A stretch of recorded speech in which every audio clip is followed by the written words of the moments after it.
Okay. I think we got it. If somebody can just verify it's still loading. Okay, are we all there?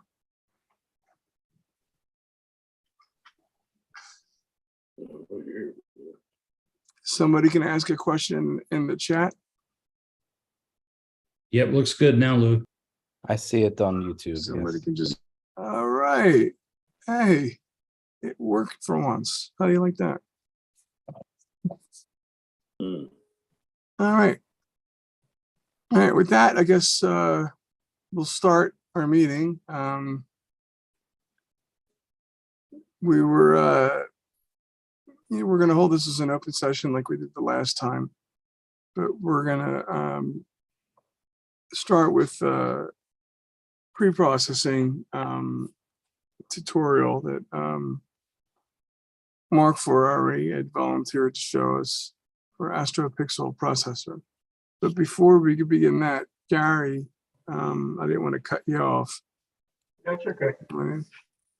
You were explaining what you're going through for that to get the Mars image, and it's getting high in the sky, and opposition. We're still planetary season, and right in the middle of it, we're just dependent on, I guess, the seeing conditions on how well our images come out. And now everybody has this shiny new camera, or most of us bought the ZWO ASI 224MC or similar. We're able to catch a bazillion frames a second, which this technology is, I know you guys are probably tired of hearing me talking about it. It's just absolutely amazing. It floors me.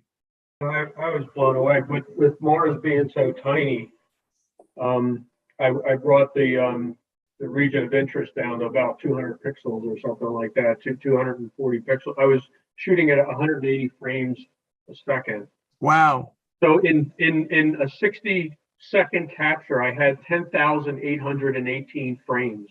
Wow.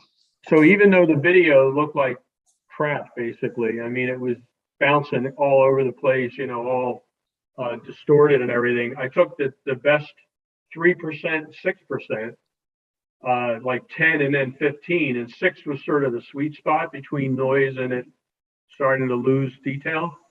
So that was shot with at 6%. It was 500 and something frames. Pretty impressive. And with all that, the 500 is the best of the best. And, you're obviously, a human eye can't pick that up. But the ZWO ASI camera has no problem. Yeah, it was shot at f/25. It was with a C9.25. And I was curious to see how that would work. That was the first time I tried it. I've been using my C11 for the planetary stuff, but I didn't want to take that down, and I wanted to do some deep sky stuff earlier. Excuse me. So I already had the electric focuser on the C9.25, so I took that up to Frank's.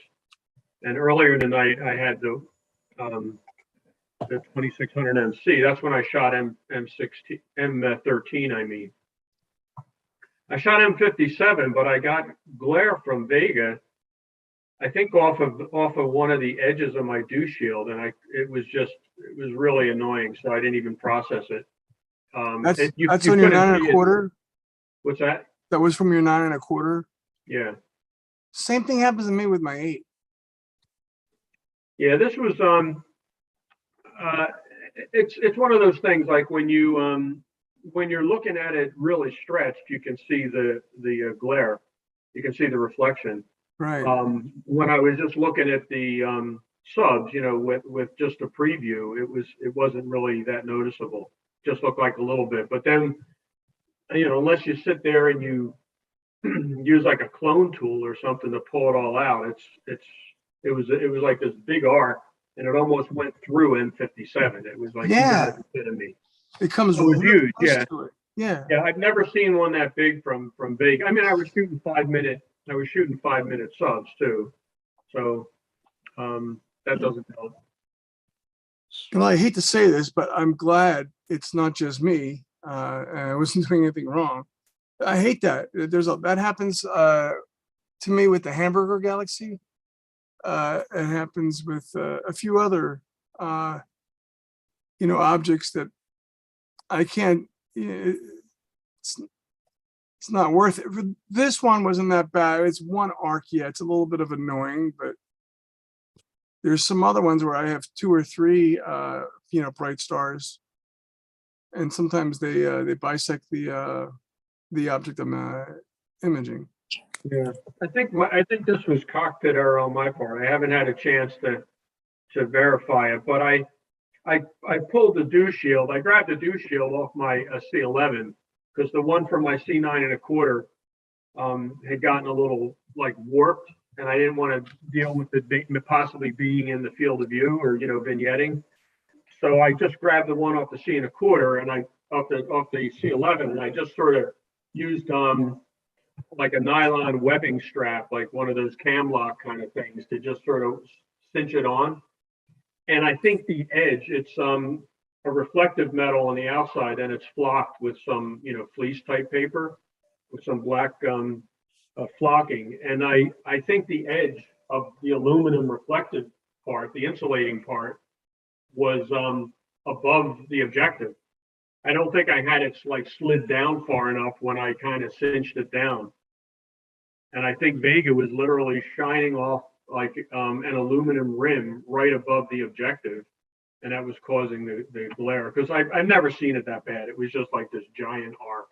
It happens to me all the time. I can't get rid of it. I've tried it every which way to adjust the dew shield.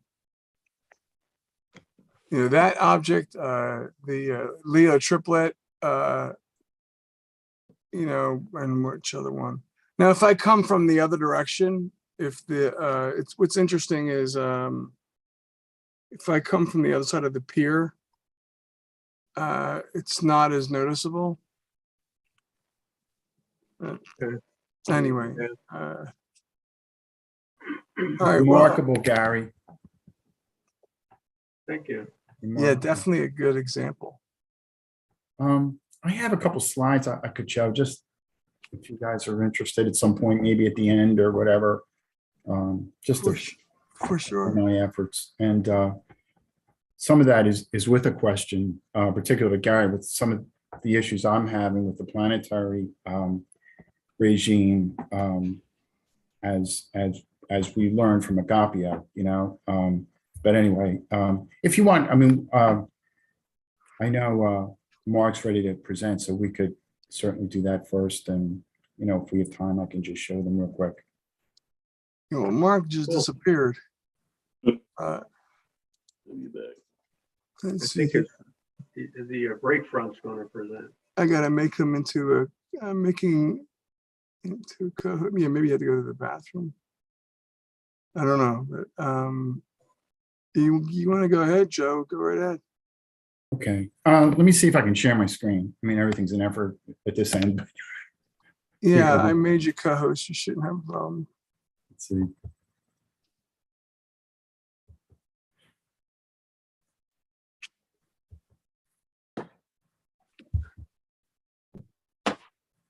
Um,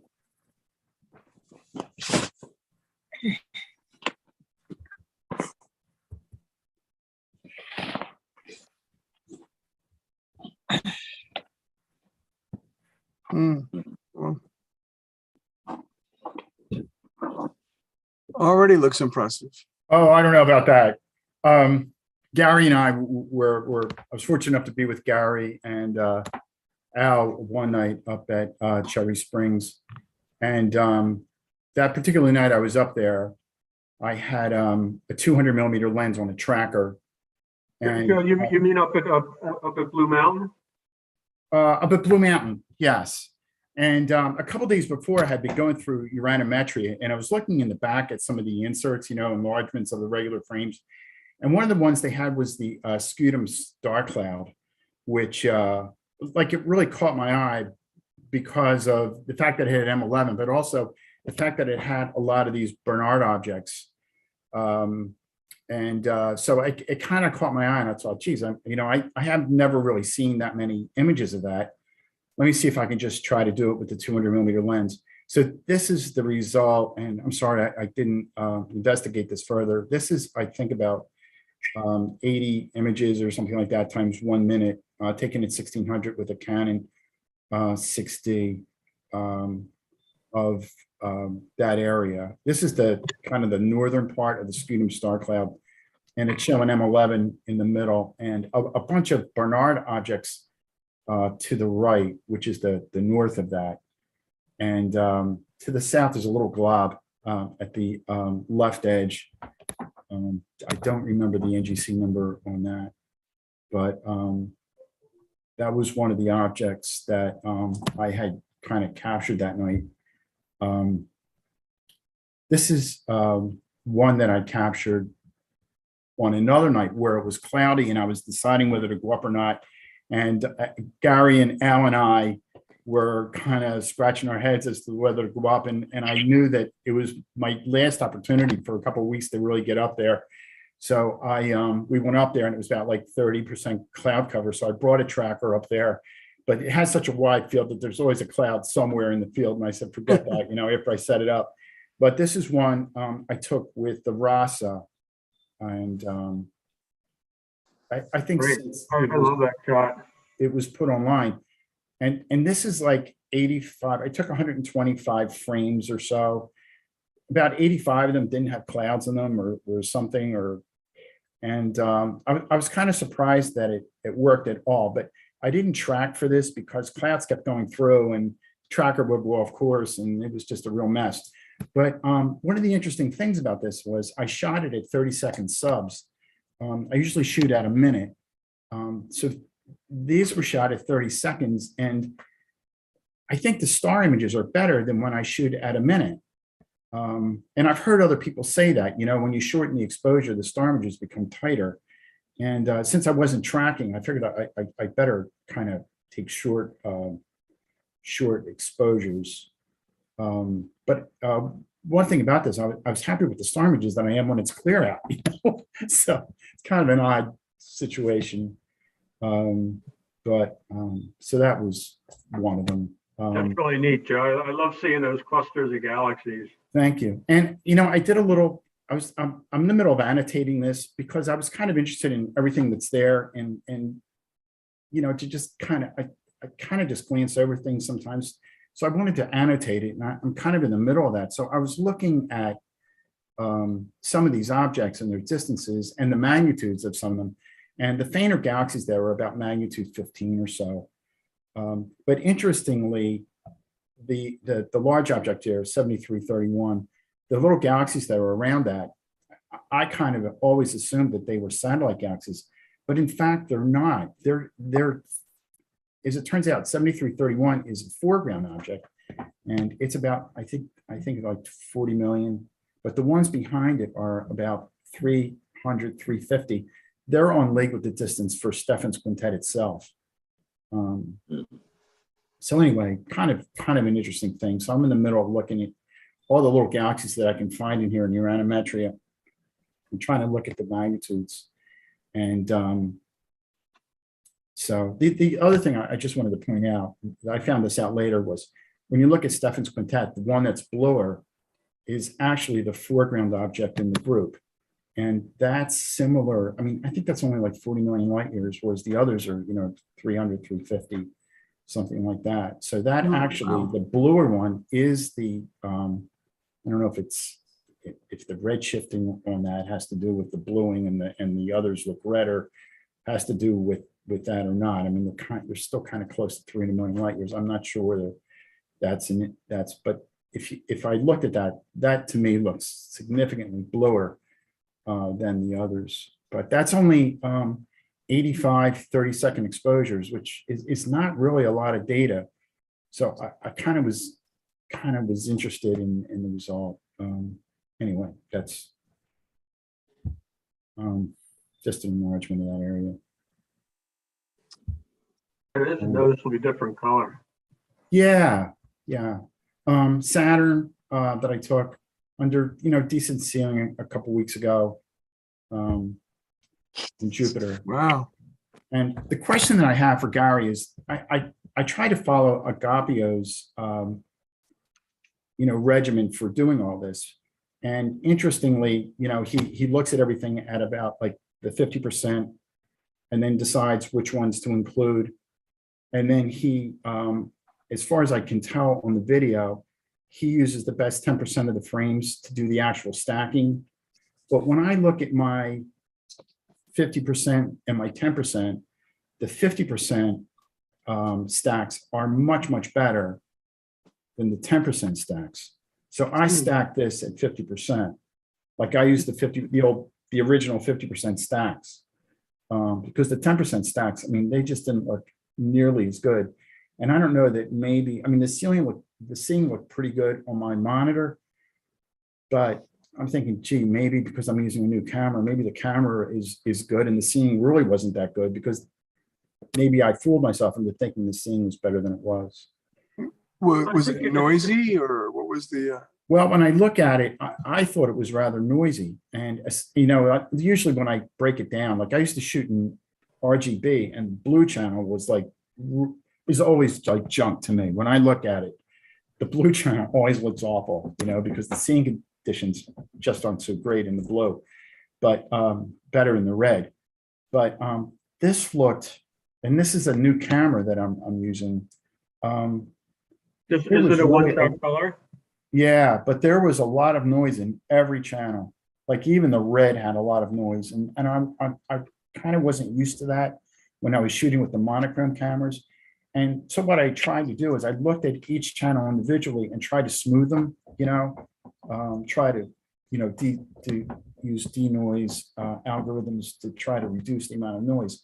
But when I did, it really affected the image. So I actually did this with some noise left in it, because if I took away all the noise that I saw, like it just looks like mush at the end, Yeah. So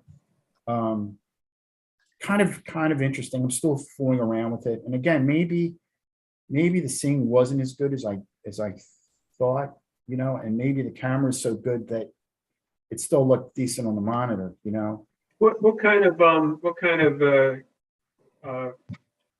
like area were you looking at? Like your region of interest, your exposure, your gain? What kind of numbers about? Like how many frames per second were you going? I think I was able to shoot about 150 frames a second without jacking the game up too much, Okay, that's I know Agapio shoots at 300 frames a second on this, but it seemed to me that I would have had to go really crazy with the gain in order to get that, and I'm shooting at f20. Well, if you did that, you'd get more subs so that when you stack, the SNR will be high enough Right. to remove the noise. I mean, that's an experiment. I mean, Right. Yeah, I mean, it is a bit of a, you're trying to find a sweet spot in those curves, right? So Right. like Right. when I shot Jupiter at Frank's that night, when we were up there on September 1st, that Thursday night, I was shooting at 80 frames a second at a gain of, that put the RGB histogram at around maybe 60%. Right. Or around there. And then I was only taking like 20% of the frames on those stacks, because if I went too high, if I went to like, I did up to 40%. And if I went to 40, it just started to look a little softer. Right. So maybe because maybe you're able to go to 50 because you were shooting at such a high frame rate, kind of what Lou's saying, you had so many frames that you needed the higher frame count to get that noise down. Right. Right. I know Agapio was saying that he shoots up to 300 frames a second on Jupiter. you know, and I mean, I really, no matter what I did in any combination, I'm not sure that I can get close to that, at least with this camera, you know. Yeah. Which camera is it, Joe? What is it, the 462, whatever? It's a one-shot color that, Okay. and Well, I mean- I'm using an IR cut filter on it. Yeah. Yeah, that's good. Yeah. He's also on Cyprus and we're in Philly. Yeah, it's a good point. You know, so That's a good point. don't be so hard on yourself. Yeah, but let me just go through these. I know Mark wants to get started. Just Copernicus. That's beautiful. Which crater is that? Copernicus. This is F40. I was just fooling around with the moon one night. Never F40. shot the moon at F40, so That's really high. Is that what your C11? that's with the C11. But I was using a monochrome camera with a large, a kind of a large pixel size. I think the pixels on that are like 6 or 7 microns. Oh yeah, they're big. Yeah. Yeah, big, yeah. So I used a higher frame rate. That's one thing that Agapio kind of told me, and I always had in the back of my mind. I was shooting like I should really adjust it to the pixel size. So that was an attempt where I tried to do that. Right. Yeah. Yeah. So you get, you know what image scale you were at that worked out to? Like, were you less than like 0.25 arc You know, seconds per I pixel? probably was close to that. I probably was close to that. Yeah. And this is It's the like shot. that Mars I shot at f/25, Right. which worked out to 0.1 arc seconds per pixel because you know it's such a tiny object. Right. Right. And so bright though, you know, I mean, that's one object. When I saw that, I was thinking, geez, I might be able to try F40 on Mars. If I ever get one of these nights, you know, 1 in 100 where it actually, the seeing is great because it is so bright, you know, that I could keep the frame rate up a little bit. Yeah, and try to push the resolution a little more. Right. Yeah, So- good job. And Gary, this is the other shot I took up there when you were up there. You know, the one was with the The traffic. M16. Oh yeah, yeah. Yeah. So anyway, and You know, you can get rid of a little bit of that magenta unless you want it. yeah. Mark has a trick for that. Oh, really? So do like the green, the inverse, and then Yeah, the invert. Yeah, yeah. I think that's a cool trick. it is a cool. I noticed, Lou, you did that on one of your recent posts. You said in the description that you did that inversion and the green subtraction. Right. What I was trying to do was look at the real color of that. So I looked around online and tried to adjust the color so it was somewhat near, you know, because they say hydrogen alpha is more or less pink. So I was going for kind of a pink color. Maybe I got too much magenta in it, but and I'm not sure. I don't have a little color blindness somewhere. So sometimes I don't get the colors really that great, but anyway. It's beautiful nonetheless. Yeah, I like that. I always love seeing that little pillars of creation Yeah. region in the center.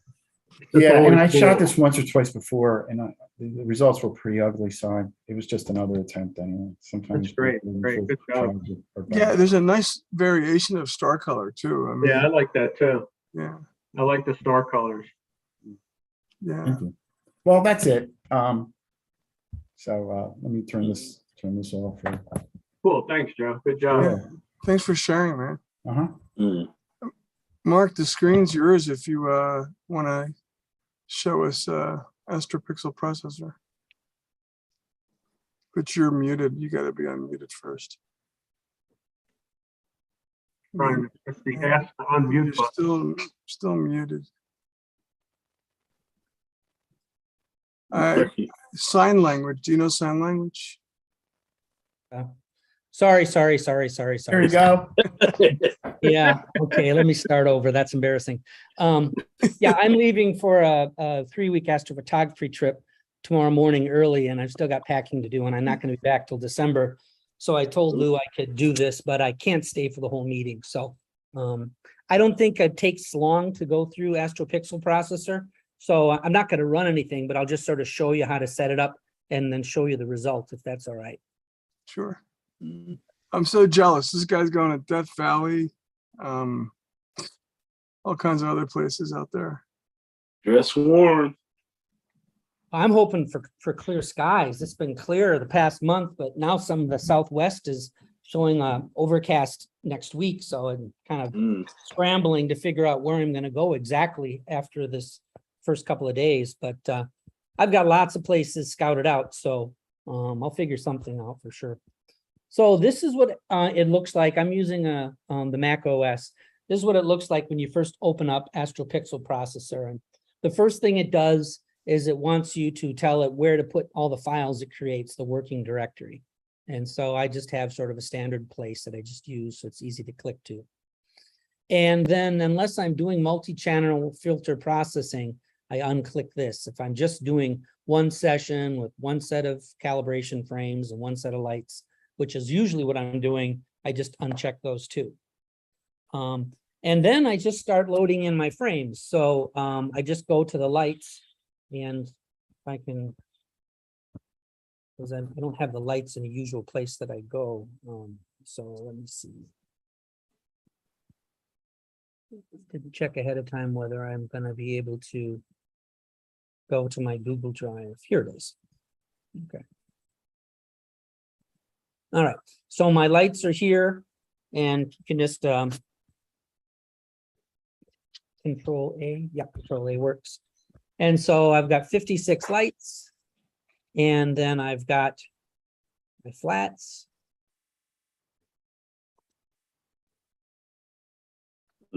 And then I've got my, I think I did a master flat, so I don't need to redo the flats.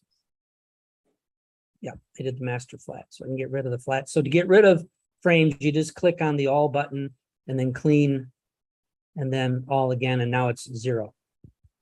So the master flats, the master dark, and the master bias. I haven't started doing dark flats yet. And I don't know, I've heard some people say that with the camera I'm using, I should be doing that instead of biases, but I don't know, as far as I see, I don't have a problem that needs to be fixed, so I'm staying with the biases. So that's how you set up your inputs. And then I have a sort of a standard way that I label these stacks that includes the date and the object and how many frames of what exposure, and then, you know, what was the temperature, what was the gain, and what calibration frames did I use. So kind of all the information about what I did is sort of encoded in the name of the file. And so then there's all these settings for calibrate. I just ignore them. I leave them at the default. And I don't even really know that much about them. But I just use the default settings. And then the analyze star, I just leave that at the default settings as well.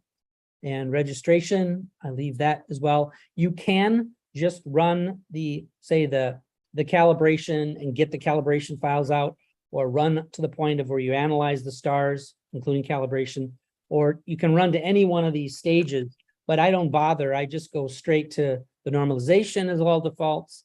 And then for integration, I just have it as automatic settings. So everything is just on a default. So I just scroll down to integrate, click on the integrate button, and then go make a coffee. And when I come back, the stack will be showing up in the screen in the middle right here. And you know, I have a CPU, 16 CPUs, and so this can use multiple threads, and it sort of shows you how much it's taxing your processor. So my Mac actually runs pretty fast on all this kind of stuff. At least that's my sense of it. And so before I go on and just show you the final result, I went through this really fast. What questions does everybody have? So the naming, do you do that yourself manually, or is there?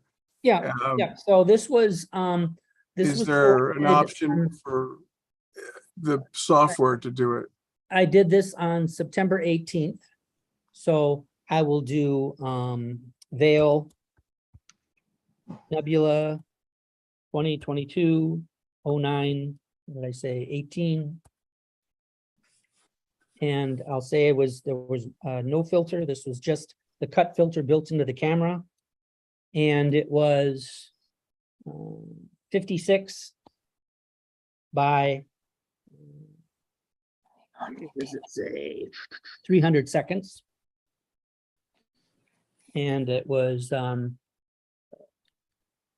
0 Celsius. And it was 100 gain, unity gain. And I did darks, biases, and flats.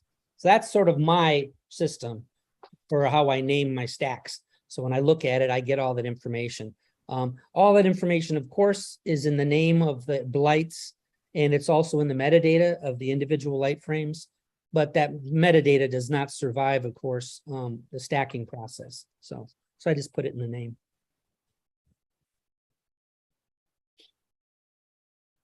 Now, I should mention, I just recently started using this.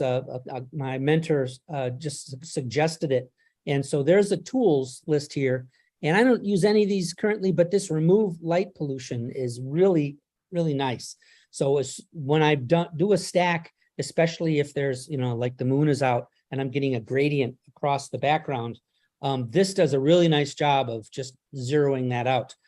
You'll click on this. On the image, what I do is I sort of zoom in and then just do 3 by 3 by 3, sort of 3 across the top, 3 across the middle, 3 across the bottom where there's no stars, and then just run it. And it does a really bang up job. And in fact, I'll show you an example of what it does in a minute. Mark, that's what the final stack. I'll show you the final stack. No, I mean, you use that tool on the final stack, I guess. Yeah, after you've done the stack, Right. you just click on the remove light pollution. It still knows what stack you're working on. And so it automatically opens up that stack, an image in the viewer. And then you can select the background that you want to use. I just use a 3 by 3 set of background samples. Right. It does have a minimum of, I think, 18 pixels or something. So if you don't draw a big enough box, it'll squawk at you. Right. But yeah, it works great. So this is what the stretched stack looks like for that, what I processed for this demonstration. And so this is the Red Cat 51 shot. Mark, you're available. only showing the APP. Yeah, we don't see your we're not rest of seeing your anything. screen. So. Yeah. I'm sorry. I know better. I'm getting carried away here. So thanks for catching that. Stop share. Switch over. And here we are. Okay. Let me know when you can see that.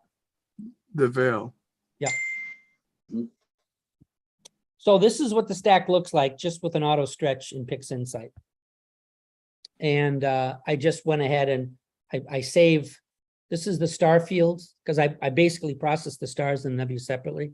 And so this is the star field that I chose using basically histogram transform just to choose how dense the star field is.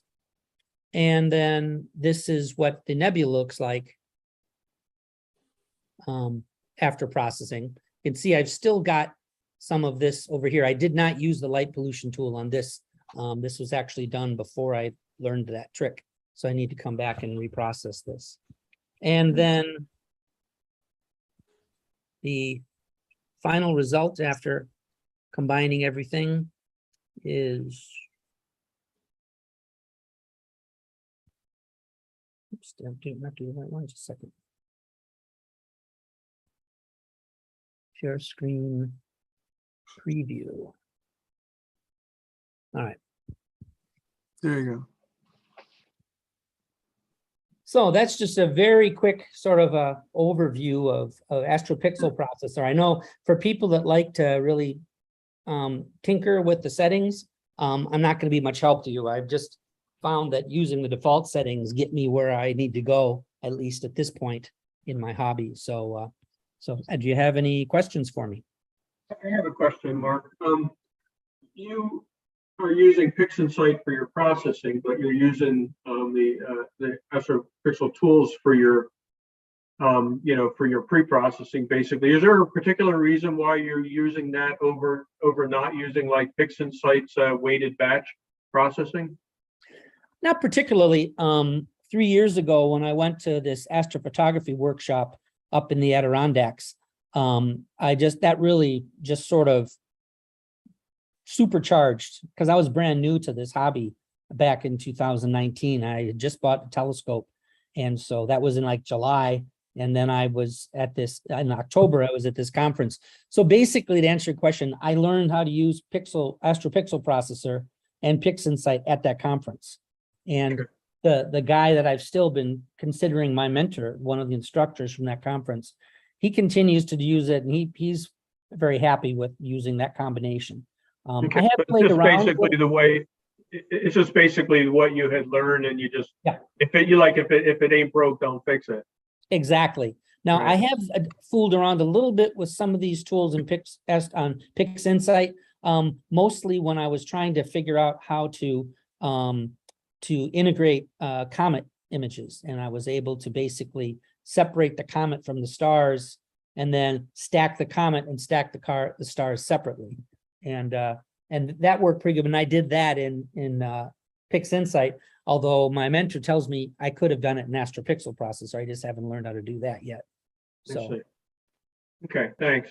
I mean, my sense is that it feels like maybe the new script for batch processing in PixInsight gets closer to the simplicity of doing it in Astropixel processor. The way that I was sort of trying to do it before, I was having to create the calibration files, the calibrated light images separately, and then the registered separately. So there was a lot of just tinkering around.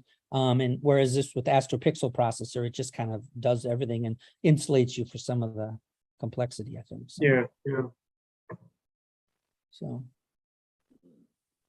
Now, I did have one other thing to share.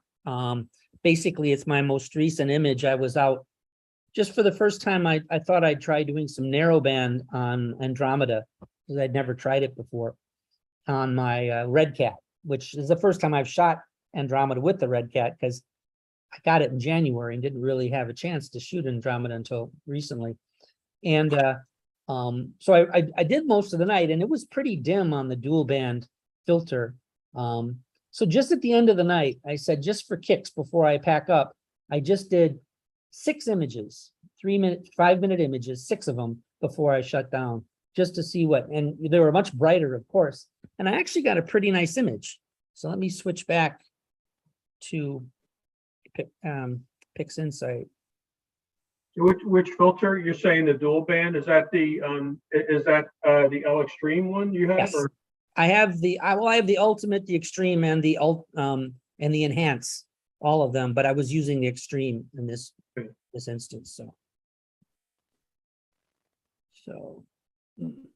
So this is the original stack just out of Astropixel processor. And you can see the moon was full. There's a light gradient in the background, I'm sure. And this is after the light pollution removal. So you can see it really did a nice job on bringing out that gradient. Let's see the before. Sure. Flip back in. Oh yeah. So it really it does a nice job. And you get a lot more contrast with the stars too. It's not only is the gradient gone, but you've got a little bit more contrast. What is that tool called, Mark? It's the what I showed you, but I didn't operate, was the light pollution removal in Astropixel processor. Oh, okay.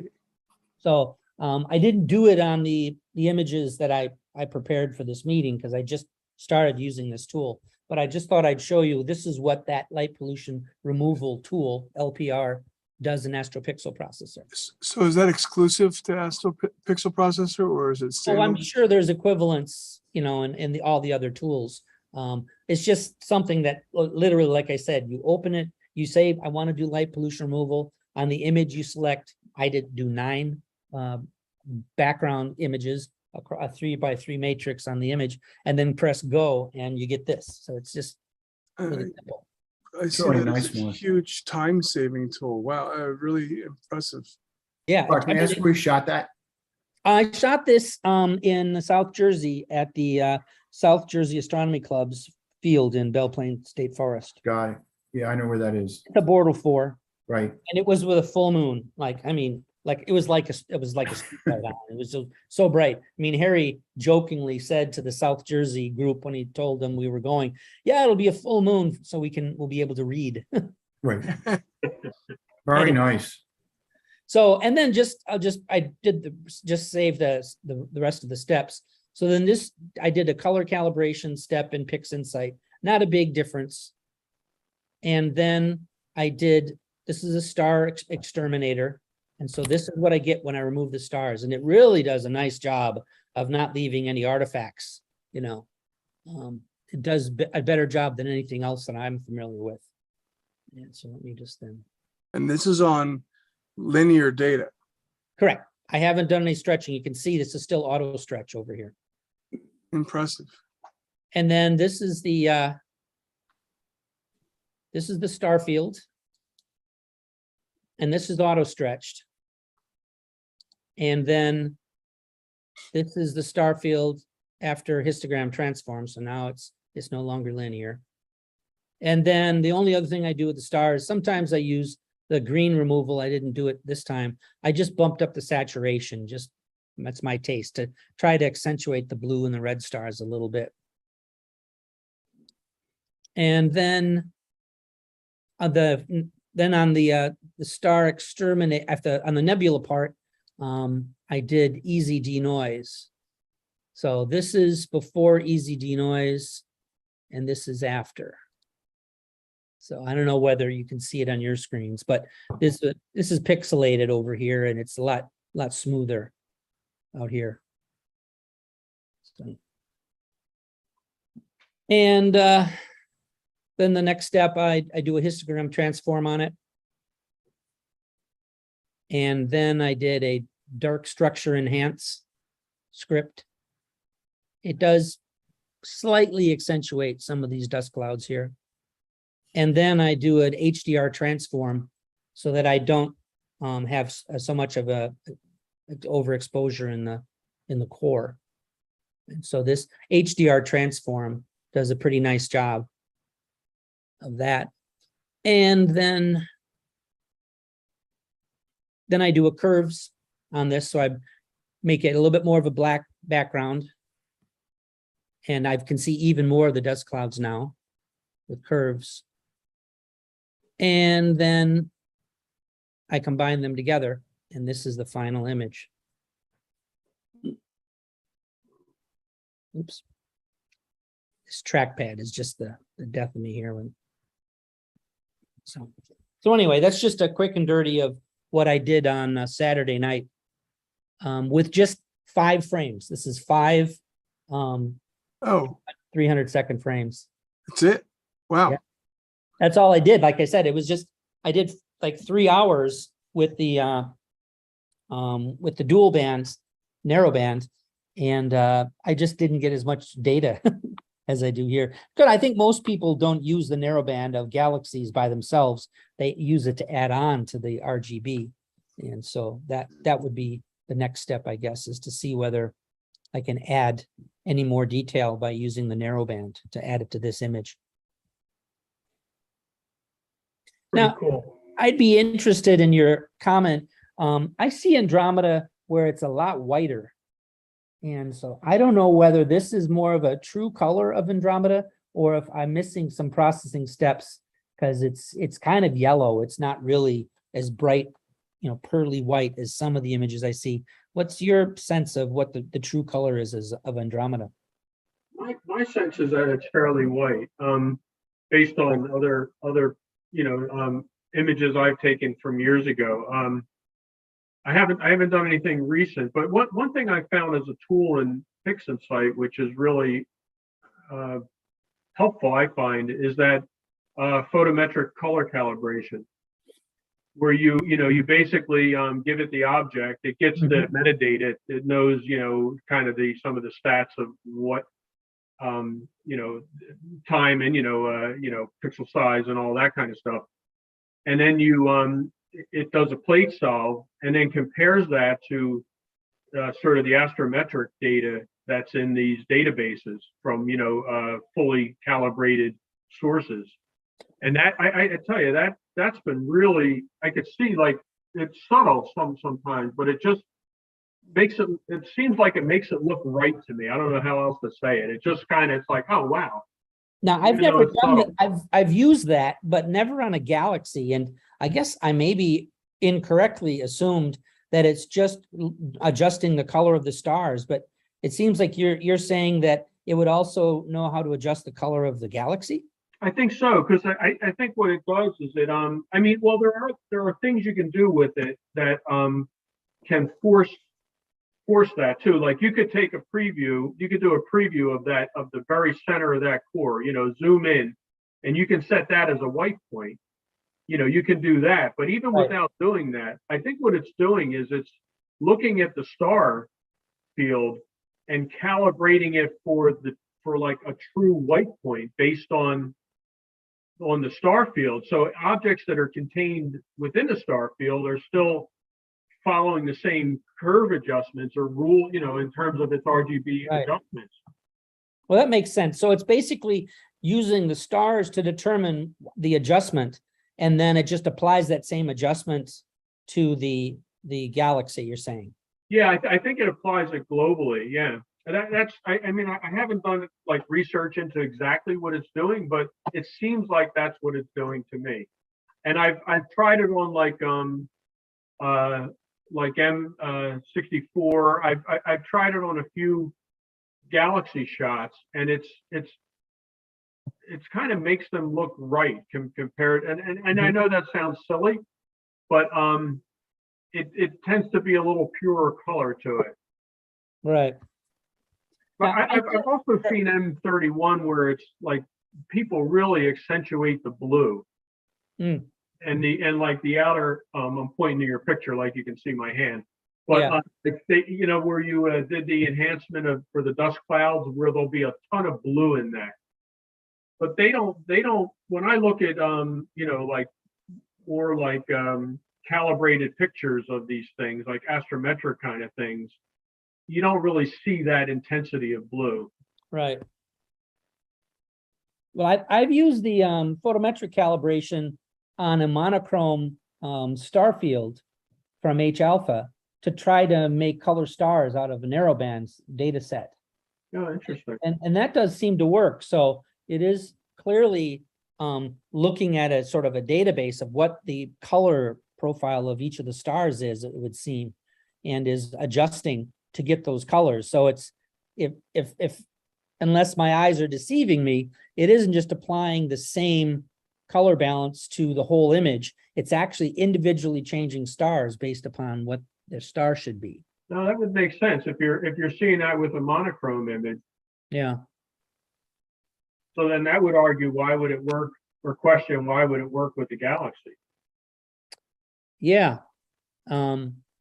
I should try it. I mean, Yeah, I've try used it. I mean, I've seen a color shift in the Galaxy when it makes it pop a little more. It tends to kind of get rid of some of the color cast that I've seen in the Galaxies. I mean, also, even if you just do, you know, just the preview of the core, preview of you know, a place in the background with no stars at all, set that as your, you know, as your back. Like there's a tool, I think it's called background neutralization.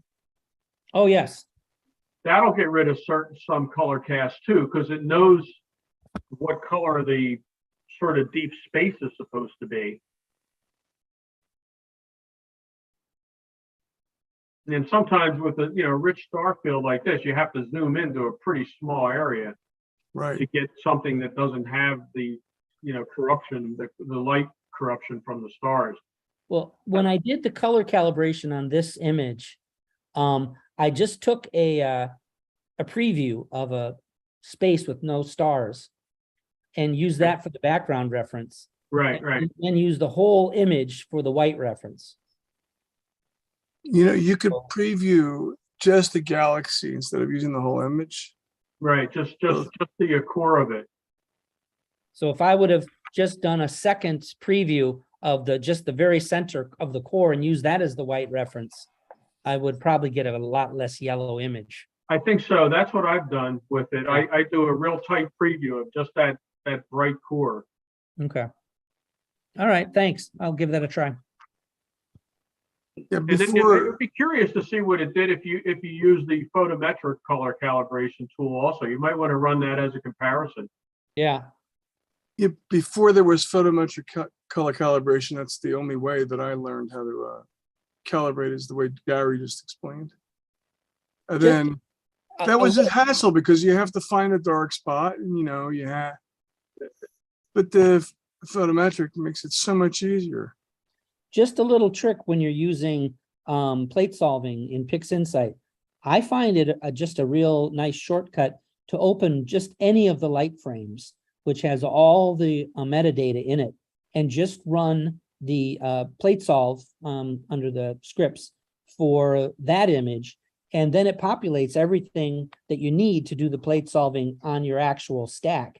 The only thing you have to do is you have to actually put in the date that you captured the image, but all the other information, like exactly what the frame of the field of view is, what the RA and the declination, it just pulls that out of the light image. And it's just a quick and dirty way to set up your plate solve so that it's a high rate of success. No, cool. That's a really good tip. I never even thought of that.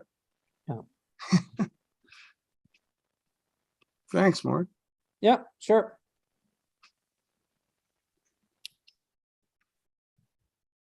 So Gary, let me show you, see if I can, the problem I was having with, Oh, and I just checked the other day, an Astropixel processor is, I think, 120 euros, 125 euros, which as of today is about $120. And that's for a perpetual license. So you get all the updates. You don't have to ever pay anything more. So, yeah, I hate subscriptions. yeah, no subscription, just a one-time $120. It has a pretty solid trial. I think it was for a month or something like that. Yeah. It's Yep. totally free. Is this what you were talking about, Gary? Yeah, something. Mine was more of a parabolic shape almost, but it was because it was coming in off of, I think, off of a really close angle maybe. But it was, unfortunately, it was going almost right through. Now, Kevin. you know what I noticed? I just found this image just randomly searching, but sometimes I notice this on the other side. Sometimes I notice it closer. I guess it just depends on the position of the telescope. But Yeah, right, this is the furthest I've seen it, but in this picture, I don't know if you can see behind it. What the hell's going on my screen here?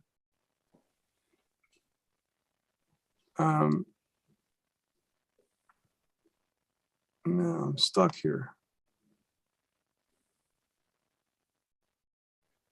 Can you see this now? Wait a minute. I have two monitors and it's throwing everything off. All right. Now this one, you can't see it at all, but look how black I had to make the back to get rid of it. yeah. And you lose a lot of data in that tiny little galaxy over here, you can't even see it. Right. Yeah, unless I guess you would just have to crop around it. Just Because it You know, was like- coming, it was coming in, it was like right here, this close between that little galaxy. I don't know if you can even see a little bit left over. I don't know, it's gonna come through there. I mean, this is not the best example, but anyway, Hey, Lou, yeah, you use a dew shield? yeah, of course. You ever tried taking a shot with the dew shield off? Not with it off, no, why? Because I'm wondering if that isn't an internal reflection somehow. I think Off the that's dew what shield? it is. That's what happened to mine, Joe. I think Right. it was from the dew shield. You So might have, I'm worried with the taking the dew shield off for too long. You know, no, I mean, director, just try a sub just to see if you still have that yeah, I will. reflection, you know? Next time I get out there, I just got actually, I bought a new camera thanks to you guys, convincing me. I'm dying to see how it works, but if you guys, I'd like to invite you guys out if you want to help me set up my observatory, I could use some advice. Right now, everything's a mess out there. What I don't get is the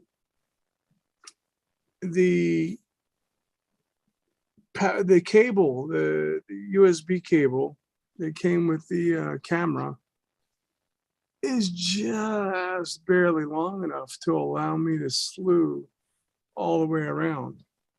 So I have to use a USB extender. And also the power supply that was available on ZWO's website for the camera is just barely long enough. Now you'd think they'd make the cable, the wires long enough. But you know how it's the AC to DC, that block, the AC to DC block. I have to have that almost right up on the that thing's heavy, right up on the telescope to have enough slack to allow everything to slew. Lou, on mine, I Velcroed the power supply to the dew shield itself and cut a little hole. But like for the planetary, the power supply is attached to the telescope, Velcroed Right. to the That's what I'm scope. thinking I might have to do. I mean, I have a bar on the top, Right, I could put it on that's there. that's where mine goes. Yeah. And that's what I'm thinking of doing, but then I have that, a little bit of extra weight there, and then that's, flopping around. Right, And that with my mount, that little bit of change of balance really messes up because I have so much deck backlash. It's extremely right. annoying. You could also put it on the lower bar though. Sure. I have I'm wondering- I just Velcro it on. I'm wondering now, is anybody familiar with Celestron power supply? It's the same. I'm wondering if I can, the requirements for the ZWO camera, the ASI 2600. Is it 3 amps, 5 volts? Yeah, it tends to not draw that much. I run mine off a battery and I have a current meter on my charge controller on that battery. And it tends, even when I'm pushing it like to as cold as it can get, like for instance, in the summer, I could get it down to about -18. I would tend to set it to -10. But like in the winter, I was running at -20, and then in the summer, it would get down to -17 or 18. So it was full juice. It was basically drawing as much as it can because it couldn't get to -20, but it was trying. Right. And that was pulling about 2 amps. It was like 1.9 amps. I mean, so what's to stop me? I mean, can't I use the Celestron? Yeah, So you can use with- any 12-volt supply that has the 2.1 by 5.5 millimeter coax power connector. Yeah, pretty much with all power supply, with all electronics, as long as your voltage is correct and it Right. can have enough current. I mean, if you use, a 5 amp power supply, we only draw 3 amps. It just means it can go up to 5 amps and it should regulate it. So yeah, as long as same current and amps, you should be And fine. polarity, you want to make sure. Yeah, center and is polarity on the positive. plug, correct. Oh Center yeah, the is polarity. positive. Yeah. Positive. Right, Not right. like in the music business where center is negative. So I mean, that's In the that's guitar world, center is negative for like stomp boxes and everything. It's the stupidest thing in the universe, but it's been that way forever, and it ain't going to change. So I have my cables like center positive because I have the same plugs for both my music shit and Astro shit. All right, that probably goes back to Les Paul, yeah, Probably. You have Les Paul to blame for that. Yeah, right. exactly. Yeah. Well, I Anyway. mean, so there's nothing wrong then if I could just use my the Celestron power supply to power the camera for the I would just look at the info on the back of the power supplier and just make sure you have the right. well, it's Yeah. 12 volts. I'm sorry, it's 5 volts I'm sorry, 5 amps, did I say that? 5 amps, 12 volts, 12 obviously. volts, center positive, It's center positive, right? right? No, Yeah, everything it's is the center same positive. size. E- e- Everything It's is the center same, positive. it's the same size, same physical It dimensions. on fits the right, plug? it fits right in there. Okay. And I don't know if you guys are familiar with the Celestron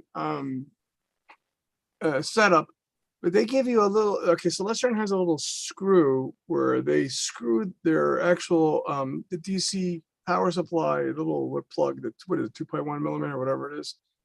It's screwed, there's a thread in the back of the telescope, the back of the mount, where it screws in to prevent you from accidentally unplugging it. I guess that was a problem, you know, in the past or whatever, and that was a fix they made.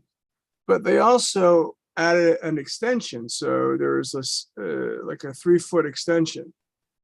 So what I'm thinking of doing is first trying adding that 3-foot extension, and then just using like gaffer's tape or something to, or electrical tape to keep that from pulling apart, and then, you know, putting the back of it, the other side into the camera.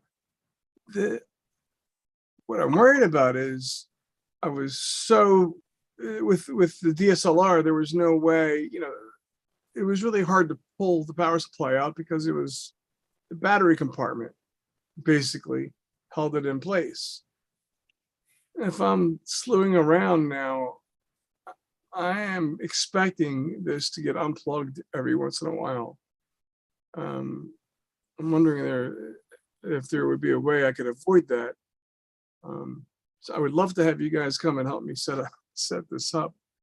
Yeah, you could probably use, even just use you're worried about it getting unplugged from the camera or from the extender? Well, either way, more likely.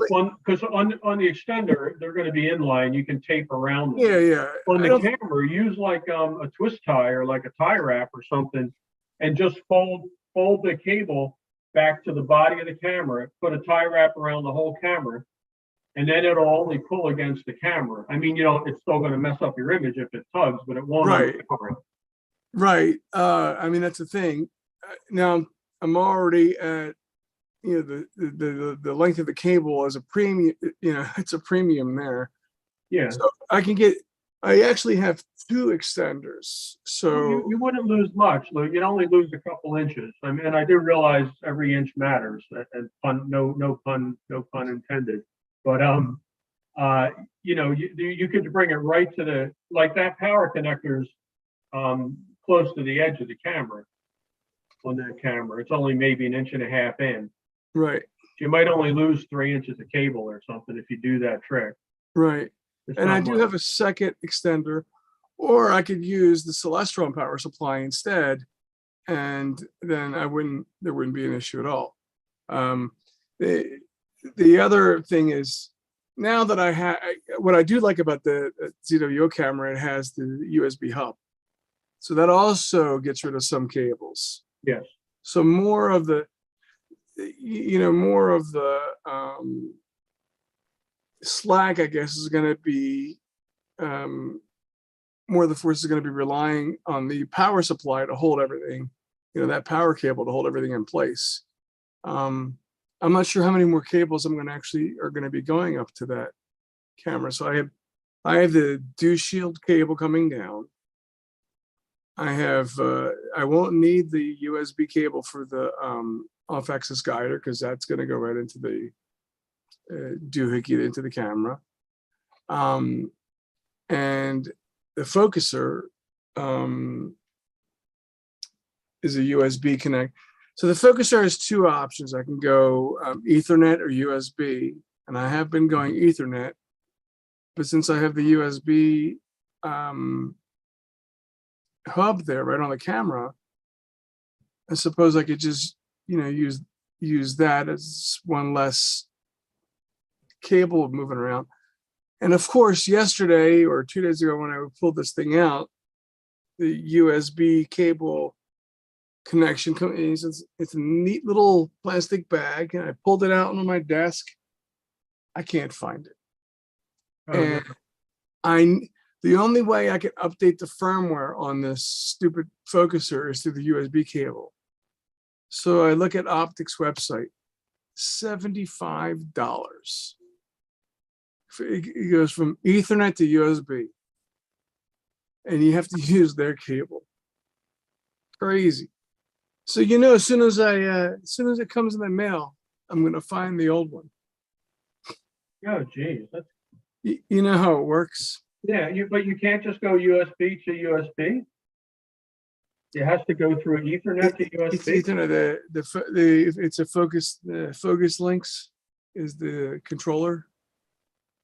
So I'm not sure if you're familiar with that or not. That's odd. Yeah, it goes out. It's all Ethernet. It can be wireless.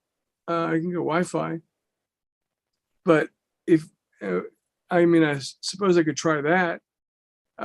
That's no cable at all. But either way, I still need the USB to update the firmware when the updates come out. Wow. You know, so I'm out to $75 one way or the other, any way you look at it. And that's what's going to happen. The day that comes in the mail, I'm going to find the plug I lost. It's Yeah, man. Murphy's Law. Hey, look, I'm not going to cry over $75. You know, Oh, sure. I know. It's just a kick because you know you're going to find it. yeah, that's exactly what's going to happen. But now the thing is, my setup is completely different now with this new camera. The wires are going to different directions. I think the only cable really that's going to have any force on it is going to be the power supply cable. I can't think of it. What else needs to go up there? I mean, the dew shield. Okay, that's the other thing. The dew shield cable is going to be coming down. So I'm going to wrap the dew shield together with the power supply. I just need to give the power supply a little more slack, you know, and wrap it around the camera. I guess, You know, Lou, the one good thing is that, you know, you're not going to be traipsing all over the sky. You know, you could even like get it in the vicinity of Jupiter or Mars or something, and then, you know, attach the cable where then, because you're really not going to go that far. You know, your videoing is probably going to be like, you know, less than an hour, you know, so you're not going to have the telescope going, you know, in 20 well, if different I'm directions, doing you know. planetary stuff, but I Right. mean, I like to sit in my living room, you know, I'm lazy, you know, and I have a camera out in the observatory that, you know, I could just tell my Alexa to turn on the light in the observatory when every time I slew, I tell Alexa to turn the light on so I could see, you know, I want to watch that thing so none of the cables Right, get, right. you know, snagged. But you know, I have to figure out a new method now to, you know, the cable management. I just wish everything was Wi-Fi. Or power. The most important, I wish power was Wi-Fi. That would be great. Gary, come up with that. You're an engineer. You're smart, right? Yeah, good luck with that. Figure that shit out. Didn't Tesla figure that out? Well, I mean, you can do it magnetically. That's how these docking stations work and stuff through, you know, induction charging, but it's a pretty strong magnet and And you have to be exactly this stuff requires a lot of power. You know, it's hard to transfer that kind of power over a magnetic field without a real hummer of a strong magnet. Yeah, I remember in physics class, but you know, the thing is, once you got this many feet away, it worked, and then when you got too far, it didn't work, and then it worked again. But you know, it was like a wave, obviously. But I'll anyway, tell you, Lou, for deep sky, that ASIR Plus has eliminated a lot of the wire management issues that I was having. You know, it might be helpful for that, you know. I find that for planetary, the wire management isn't really quite as much of an issue as, again, because I'm not going all over the sky. I kind of know where I'm right. going to be shooting, and I don't go far from that. But as far as deep sky, the ASIR Pro You can't suggest that to Lou. He doesn't have any money after buying the camera. I know, right? After taking care of the cable. This Yeah. is the thing. We I already mean, got him a camera. We don't need to get it. Tell him Yeah, to buy right. anything Yeah. else. so here's the thing It's though. only the cost of about 5 cables. If the cable was long enough, I mean, if it was just 6 feet longer, then I could just zip tie it to the ADM bar that I have on the top. You know, and that way, that will be, you know, if anything tugs against it, you know, it's not going to come out of the camera. It'll just tug against the bar there. But that's what I'm afraid of. This, you know, it's gonna just pop out. And anyway, the other question I had for you guys, because I haven't had the setup and completely set up yet, but what I wanted to do in advance, at least now while I'm waiting for parts, is start a dark library. I mean, why waste time? But I have no idea what gain. I've never used this. So what gain do I use? How do I take flats? A gain of 100 is a good gain, because you want to be at sort of that unity gain point. Okay, yeah, that's what So- Mark was saying, 100. And then I've been shooting at 100. I shoot at 100. what about for flats? How do I find out, you know, this, you know, with my camera, I just looked at the center of the histogram. That's how you do it. That's Yeah. all you do. You're changing the exposure, not changing the gain. I'm sorry, like, what, don't You want everything to be the same. So what you do is you just adjust the exposure, look at your histogram, and you want the histogram to be like between, I guess, maybe 30 and 50, you know, percent of maximum. right? You know, that's where you want your curve to be. Like, just like with anything else, but you want to shoot your flats at the same gain. You know, F ratios, everything else being as close to the same as you can. You know, So I'm shooting the flats at a gain of 100? same Yeah. gain you want to shoot your lights with. Yeah, you're just shooting at, you know, at five milliseconds rather than 2 minutes. You don't want the noise level on your flat, and you don't want ultra short exposures, you know, but you want to keep everything as close to normal as possible, you know. Okay, I mean, And I think the reason for that, I mean, Gary probably could tell you better than I can, but you know, you don't want your hot spots to be hotter and or cooler or whatever. You want them to be the same, you know, for each individual pixel. So I think you want that to be as close to. well, I had 2 methods of taking flats prior to with my DSLR. One, I would point the camera directly to the sky, you know, Like and sky flats. yeah, Yeah. exactly. And Wait 30 minutes after sunset, you know, because Or- usually the sky's dark enough, but there's no stars yet. And shoot it then. even then, what I would what I did was, and I'm going to try to make one of these again. I had a flat box I made where I had a couple of you know, semi-opaque acrylic, a 1/4 inch thick acrylic panels that, you know, I put about a foot apart from each other in a box. With some LEDs. And I didn't even use it, you know, 3 of them.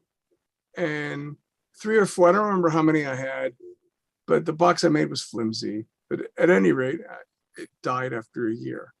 It was great because I could slide it right on top of the telescope with a dew shield on there, and didn't matter which way the telescope was pointing, you know, as long as I wasn't, you know, at the edge of the observatory. You know, if I was pointing up, you know, the acrylic panels baffled enough. The other method that I used, if I wanted to take flats, sometimes something would happen. I always would start the exposure taking flats first. And then, you know, I would use the same flats for a month or 2 months or however long I could get away with using the same flats. But if something happened and I had to take flats at night, I have my, the tracing paper, electroluminescent panel. And I would put that on top. Then when I noticed the histogram, when I did the sky, the red, the blue, and the green, they were all like really, really close to each other. With the electroluminescent panel, like red was over here, green was over here, and blue. I mean, they're all spread apart. How big of a difference, how big of a difference is that? I mean, is that going to be? And Well, I don't think that'll matter because I've been using, I use either sky flats or an electroluminescent panel. With my smaller scopes, I use the electroluminescent panel. I can go up to my 6-inch scopes with the electroluminescent. I could do I don't have an 8-inch scope. If I had an 8-inch scope, it would handle that too. But what it's doing with the flats is it will use that as a monochrome image. Yeah. Just for. I don't think it matters, Lou. As Gary was saying, it doesn't matter because it converts it to monochrome anyway. right, I just don't want to clip any. I mean, You won't clip if your histogram is in the middle. Like you don't want to have your blue off the scale. You want to have your stuff somewhere in the center of the ring. I just looked at what flats on like my C6 with that electroluminescent panel, which I find it's the most even. When I measured across the panel with a light meter, it was the most even when it was on full intensity. So I'm using a tracing panel at full intensity. The flats are about 130 milliseconds. I've done sky flats. They come out about 75 milliseconds, 80 milliseconds. So the gain is still 100. So this is all new to me. I haven't tried any of this yet. So I'm just anticipating. And the other, with the camera, I could see the histogram right there on the camera. But and actually I would use backyard EOS to do all my calibration frames because it shows you right there. It's really easy. What software do you use to see the histogram?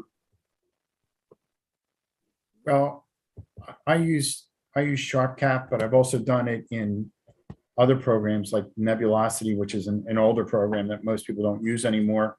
And the ASAIR has one as well, but I think to my knowledge, I assumed that those flats were all being converted to monochrome. Yeah, I know they're all monochrome, but if it's going to split up the histogram into 3 different peaks, I don't want any of those peaks to be off. They won't scale. But I don't think it matters. I mean, what you're looking at is illumination, not color. Well, I mean, then can I just use worry about the blue or whatever what you want to one of them in the center. I mean, if you're shooting sky flats, I mean, I would think that you would probably see a tremendous separation in the peaks with sky flats. I mean, they're overwhelmingly blue. I don't think that. I mean, the sky flats have their issues too, but one of them isn't the fact that it's a blue image. In a Right. color camera. Right. I don't think you have much to worry about with that. I think there's so many things to worry about. That doesn't seem to me to be one of them. Yeah, I just noticed that the EL it's backwards. I mean, the EL panel would have a big separation, where the sky was a lot easier. Right. And I could watch it's cool too, because it's funny. You can as you get close to after sunset, you can watch your flats march to the left slowly. Sure. Right. But Lou, if you put your electroluminescent panel on, right? Mm-hmm. Which color is the most to the right? Which is the brightest color? I don't remember. Well, you don't It's have to probably ask the question. red Just is on the look at- left, probably look green. at which one it is, and then just make sure that's not, you know, that's at 50% or 60%. You want, oh, so I want that one at 50 or 60%. Yeah, well, I mean, I don't know how far apart they are. I tend to keep the histogram around 50%. I've never seen any of them saturated. I've heard that you don't want to keep it higher than 75%. And you certainly want to keep it off the left corner. You know, you don't want any of the curves to impinge, you know, the 0 point. But I think other than that, you're probably fine. Yeah, I don't know where I saw which one of these YouTube videos, whether it was the guy, our friend from Delaware. Now I can't even think of his name. He's got the 100,000 subscribers. Nico Carver. Oh, Nico. I think his suggestion was, you know, just shy of 50%. You know, you want to get it up to 50%. Yeah, you don't want to go near saturation. I mean, that's for sure. But you don't want any pixels to read 0 either, you know. Right. And I think between that, you know, in sharp cap, I don't know if you've ever shot with that, but it'll tell you, you know, if you shoot one, it'll tell you if you need to increase or decrease the exposure. I suppose I could use that. Now you answer my question. I suppose I can just use sharp cap or Yeah. sure. It tells me when I screw up. You know, Some of the time. I just didn't know what. So before I'd use backyard EOS, you know, Right. and now the other problem I have, and maybe you guys can help me solve this as well, is, you know, I use Sequence Generator Pro as my main image capturing software because it handles everything. But what it does a terrible job at is live view, at least with my DSLR. It was extremely noisy. Maybe it'll work better with this camera, but I suppose I could use sharp cap as well. When I would align the telescope, one thing I liked about the backyard EOS, it had a planetary mode, and also had, you know, rather than having the crosshairs, you know, it had a 360-degree circle, and it didn't have a single, it had double crosshairs, and you can change the size and how close they are to each other. So if your star is smaller, you can be really, I have ADD. I don't know if you've noticed, but you're really anal, trying to get the star right in the center. I'd make the two bars really, really, really close when the star is small, so that I know that, you know, that's exactly centered. And always, you know, you have to finish the calibration with the backlash in mind. You know, you always go right and up with my telescope. And every time I'd overshoot it, you know, just a little bit, you got to go back and start over again. I wish there was an automatic way to do that, but that, you know, that really helped align the telescope perfectly. It also showed me how much backlash is in this stupid mount. I guess the next thing you guys are going to make me buy is a mount. I don't know what's it. I still have this junky CGX, and Celestron was supposed to send me another one next month. Last year, there was a 1-year waiting list. So, you know, this channel, you know, this is broadcast everybody. Let's see how good of a customer service Celestron provides to everybody watching this channel. We'll fill you in November. Anyway, does anybody have anything else they wanted to talk about, or did you want to go through a calibration session in PixInsight, or I have a flat here shot with electroluminescent panel. If you want to take a look at it. Yeah, let's look. You have to ignore the oil spots from the silicon grease on the sensor. This was before. Oh, right.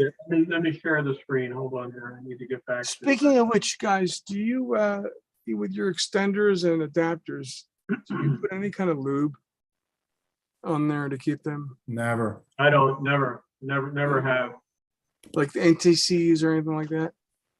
nothing. So that's what Nico Carver was suggesting, to use NTCs. I've never done it. Yeah. They I'm can nervous get- about that, you can hand tighten them. hand tighten. Yeah, Yeah, but when you hand tighten them, no matter what, when you try to unscrew them, they're gonna be. I've tried so many different things. So many of my adapters have the vice grip marks on them. It took me this long to buy a strap wrench. I don't know why it took me that, but strap wrenches work perfectly. Solve that problem. Oh, there's the grease spots. Yeah. yeah, so this is stretch. So this is the histogram. That's unstretched. So this would be what you would use obviously for doing the calibration minus the silicon oil spots. But this is the histogram of a flat from an electroluminescent panel.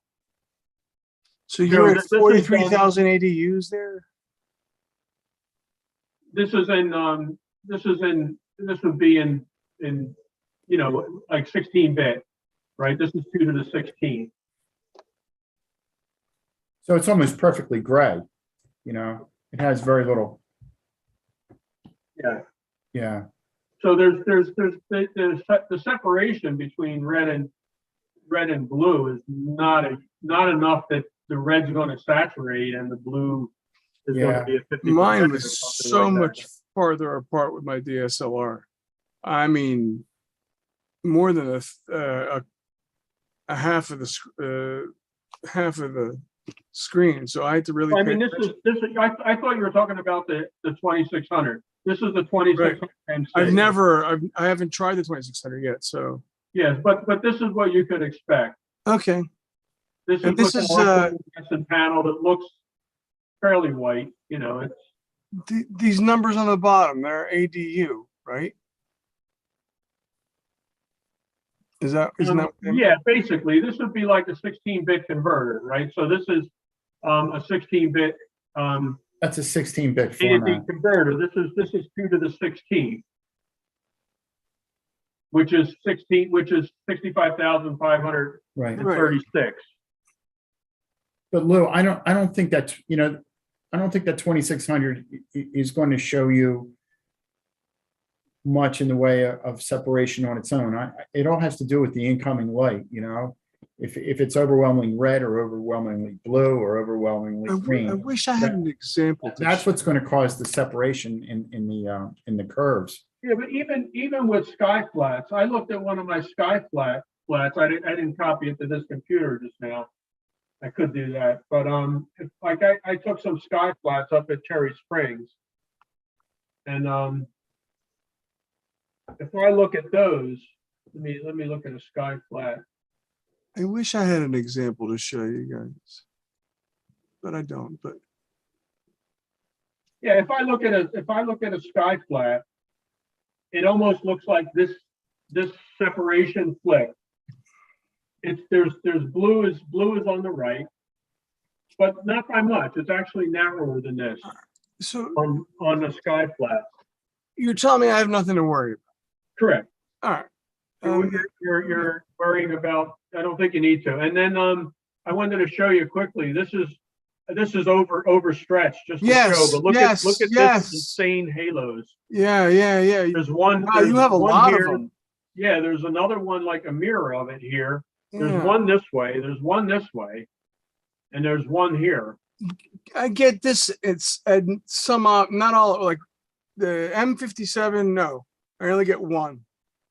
But I've some of this never had a problem craziness- with M57. Other than sometimes I'll get a small arc here or something like that. A tiny little arc somewhere. So I think the dew shield was pulled up, and I think this is the sort of aluminum inside of the dew shield. My dew shield is in there snugly. There's no way it could be the dew shield on my setup. I mean, I can't see how. It's all, everything's flocked. It's all black. It could be the edge of the I corrector. think it's the edge. It could be the edge of the corrector. That's a common problem with flare. Because they're not The corrector plate. Lustron doesn't blacken their edges. You know what? The corrector plate where there's a little, that little lip that fits over top it that holds it in place. You know, could be Lou, Yeah. interestingly, Celestron just came out with a dew heater that I saw that. replaces that. I saw that. It fits up right where the old little ring is, and it takes the place of a dew shield. And they said it's much more efficient than using. I saw that. And you know how much that thing isn't expensive, but the controller is like $500. Yeah. Right. Yeah, you know, I'm gonna be living in the poorhouse. Or in the observatory. 'Cause my wife, I don't know if she's gonna put up with all that. I gotta start making money off of this to pay for this stuff. Yeah. When she Actually, kicks you out, be sure to take the remote. Okay. yeah, right. I have sold, I had my big TV, I could see right through the window. I have sold one or two of my things, and look, I'll show you what I've done. So I went to CVS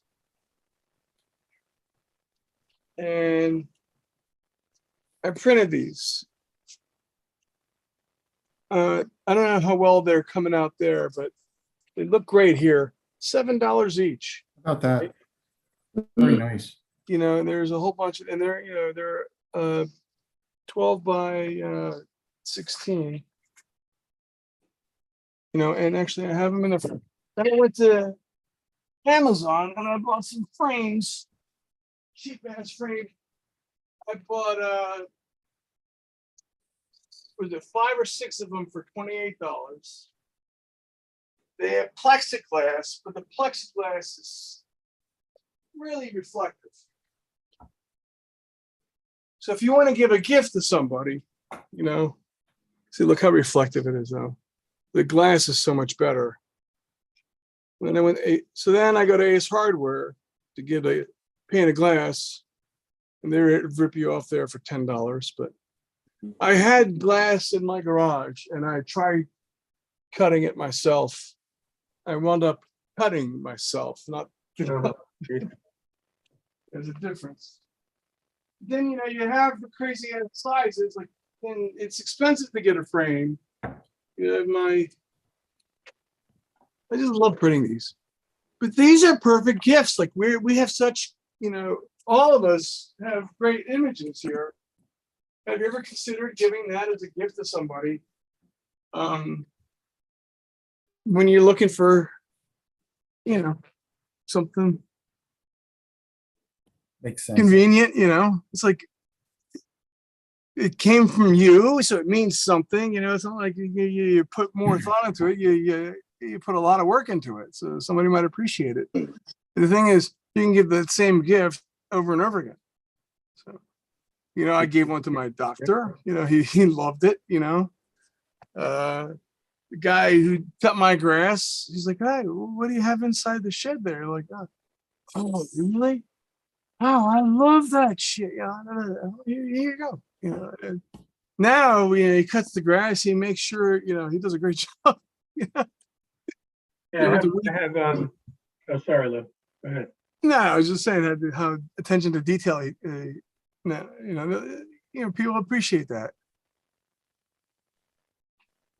I grabbed the video file of where that Mars image came from. If anyone wants to see how insanely bad the seeing was. Let's look, Gary. Let's look. And this is what blew me away with that Astro surface freeware, that it was able to pull that out of this data. Let me share this.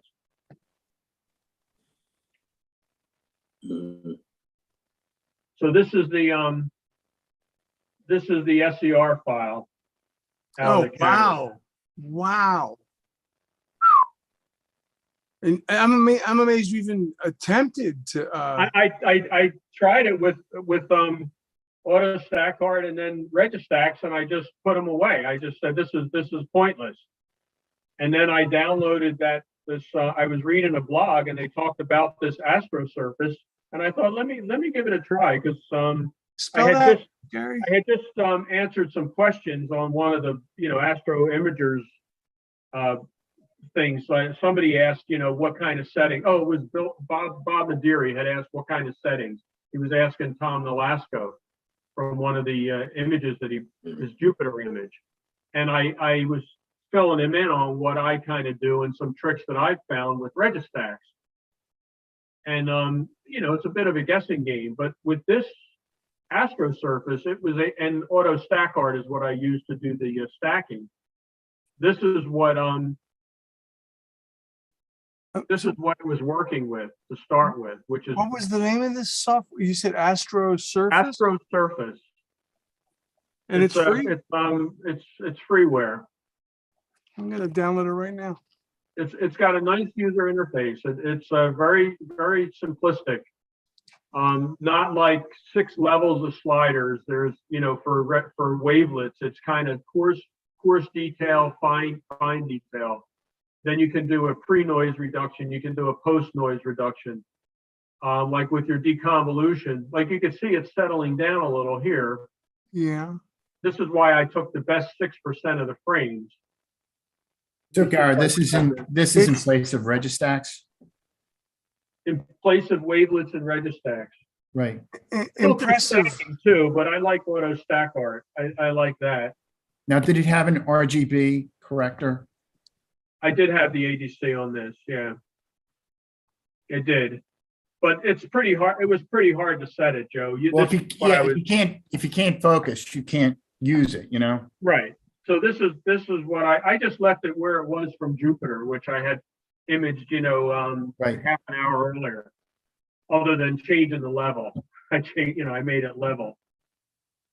But to me, this is bad data, right? This is really Right.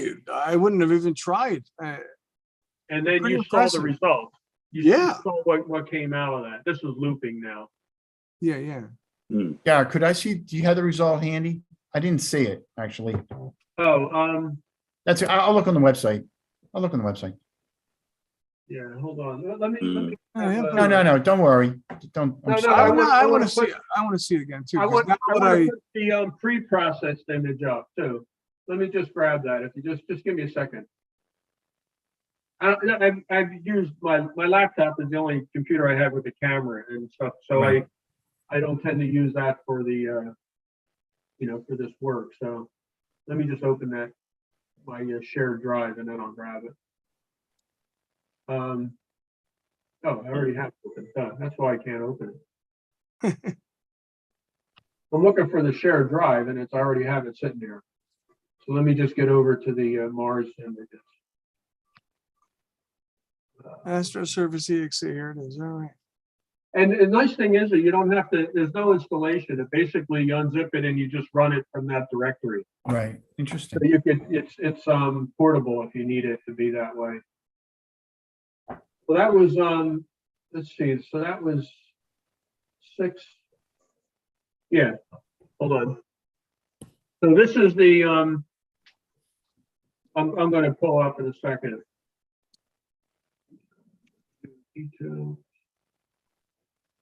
Right click to open post it. Good job. There you go. File information, histogram. So this is the final image. I don't know how the hell you got that that mess. Wow. This isn't even with like WinJu posts. This is only a single video file. I'm curious. I have 1 minute captures for like 20 minutes. I'm curious to see, like with WinJu post doing the anti-derotation, it would actually speed this up even more. Oh, you got to get that and show us next month.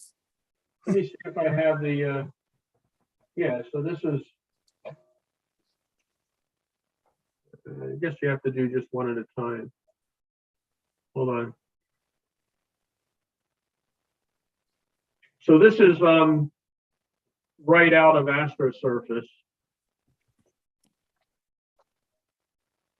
Let me share this. Hold on.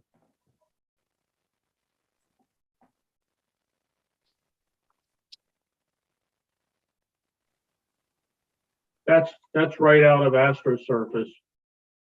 And then, so just basically, I actually did a white balance on it. And that was really all I did. So this is basically out of Astrosurface. You can see how similar it is to the final product. Well, the one you showed earlier was even clearer. Yeah, because that is the final one. That one that one was done with I reduced the saturation a tiny bit actually, and then I applied a mild unsharp mask in the Photoshop. That's what this is. And that's the one I posted. But the point is that what came out of Astrosurface This is one. pretty Right? close. Pretty good. Seeing or That not. was Do I good. have to share them individually, or are you still seeing my screen? I just. I'm sorry. I hijacked the screen to show yours. It's all Oh, yours. okay. Because you showed it earlier, so I downloaded it from the the forum. And if you want to see the raw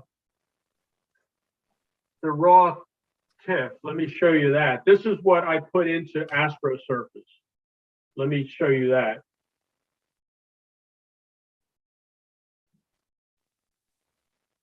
That was the output of auto stack art at 6% of the frames.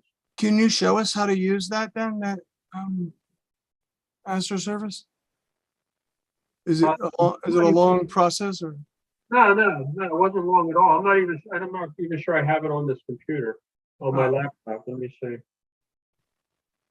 But you look at that, I mean, that's like, throw it in the trash, right? Right. What is that? You can actually It's see some interesting. detail. Yeah, looks like- something's in there, but It looks like a squash tennis ball. Good work. if I, Your camera sees a lot more. Right. Yeah. Right. No, you're right. oh, I do have it here. Let me see if I can open that. Let's see. Yeah, that would I've be only awesome. used it once. I used it as an experiment. So you're putting me to the test here, but let's see.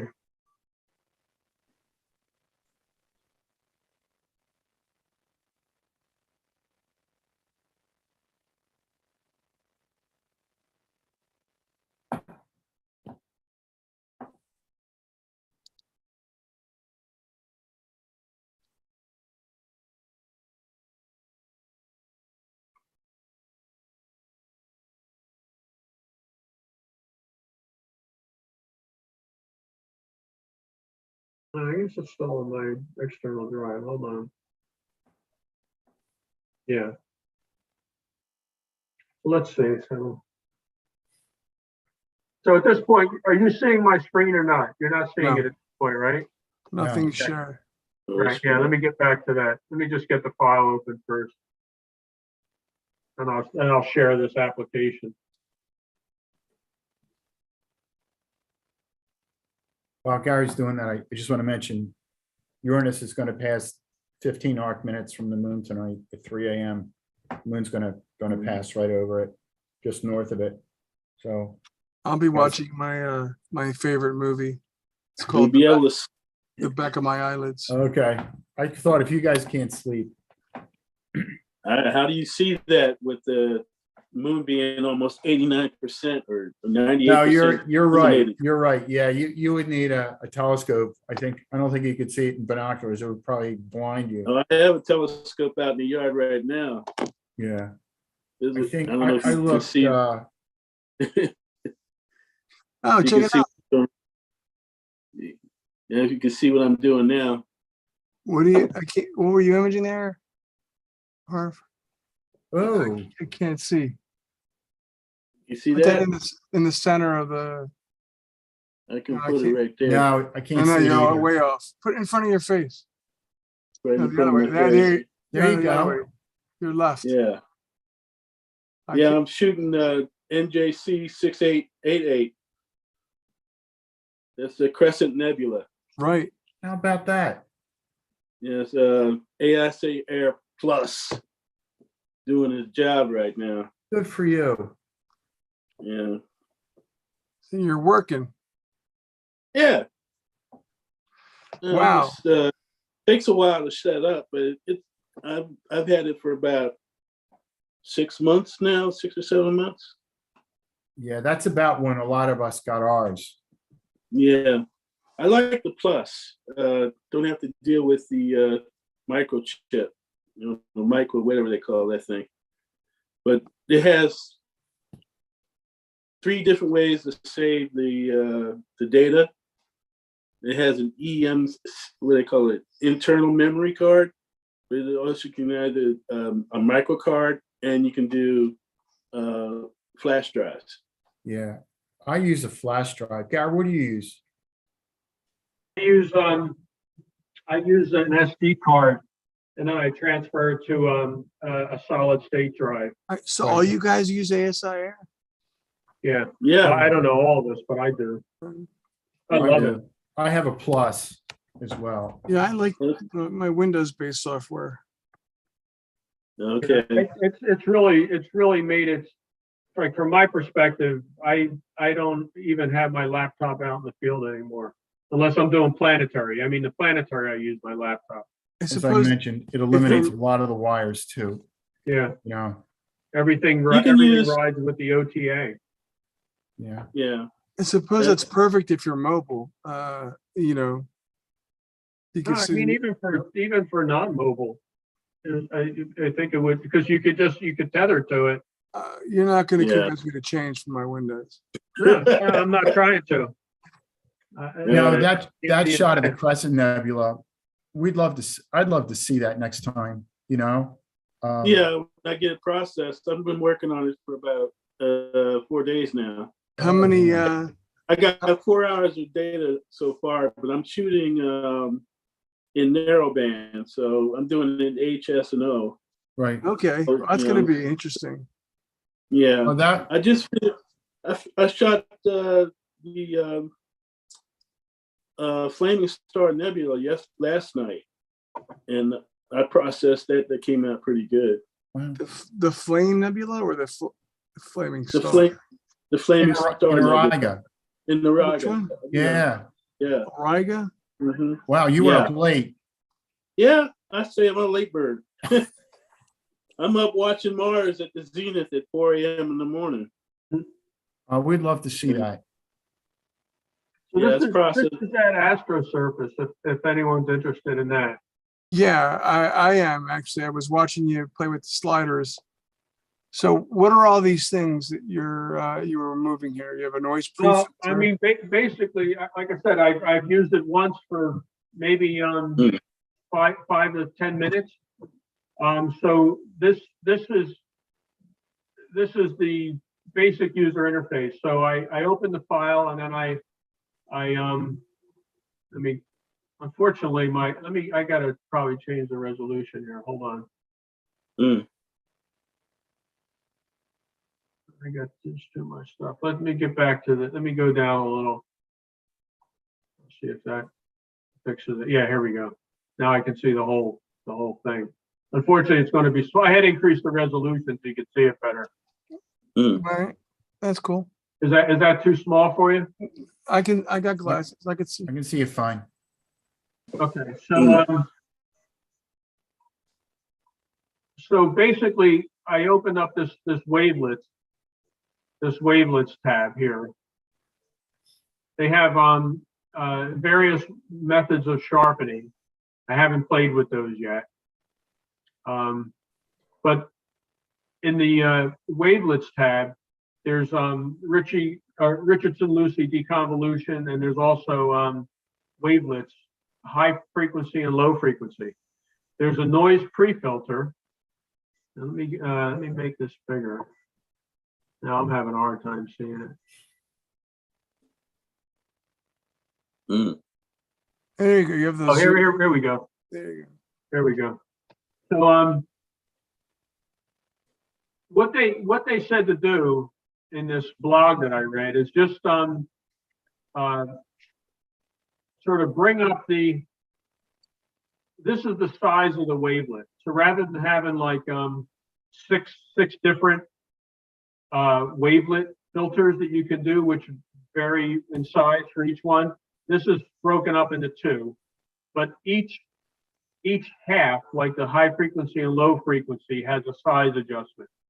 So you basically can pull up your strength, and you can pull up your size and kind of see what it's doing. Now you can see a lot of noise there. Then you can pull up your noise pre-filter, Mm. and you can Wow. basically tune it in. So I'm going to bring up the I'll bring up the deconvolution noise filter. I'll bring up this strength. So that's too much. What I like is that it's basically like instantaneous. Yeah, real time. Yeah, real time, yeah. Yeah, you're right. Your Registex, you got to wait forever. Gary, is this called surface, Astro Surface, astrosurface? all one word. And then there's also a post filter too, which is basically like a Gaussian noise filter. But obviously, you know, it's better to pre-filter before you sharpen than it is post. But you can also reduce noise. You can see it softening the image. It's basically applying sort of a Gaussian blur to it, a mild Gaussian blur. Sorry. There's a number of video tutorials on that.